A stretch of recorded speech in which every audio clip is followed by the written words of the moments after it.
Hi everyone, it's Dr. Brad Meyer from Stephen F. Austin State University, where I'm the Associate Professor of Percussion.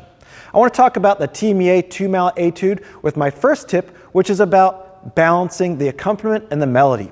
So for example, if we look at this measure 21 kind of section, we have a moving line, which is in our left hand for a couple bars, while our right hand is on a D. So we want to make sure that as we're doing the marked crescendo, that we make sure that the left hand is being brought out over the right hand, because first of all, the melody should be louder than the accompaniment. Secondly, we're kind of dealing with a negative kind of pitch orientation, where generally the ear wants to go to the upper pitch. That's why the melody a lot of times is going to be in the upper register for many pieces. But here, the melody is actually below that accompanimental droning D note. So we want to make sure that instead of just bringing it up a little bit in the left hand, that we bring it up just a little bit more so that that droning D doesn't get in the way of the ear. So this is what it would sound like if I played it poorly, where both the notes were even.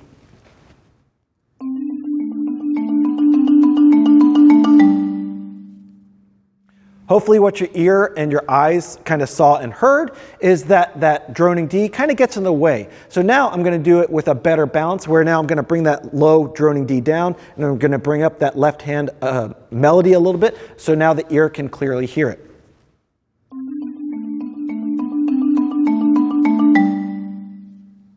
So that's a much better balance. But we notice in the next bar, now the melody is going to move to the right hand, where the G on the left hand is now the drone. So we want to go from this to that. And so if I do this back to back, you're going to see and hear that in the first part, my left hand is bringing out the melody, and then in the second part, my right hand is bringing out the melody. So that if I played it poorly and didn't equal out my volumes correctly, or bring out the melody correctly, it would sound like this. And this is the bad version.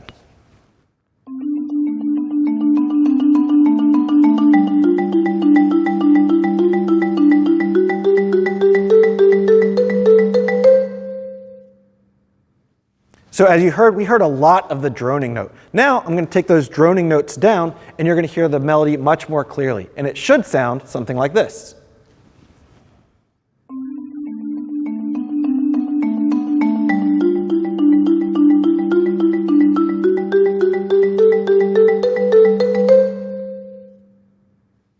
All of a sudden, that melody is super clear, and while we still have a great droning accompanimental note.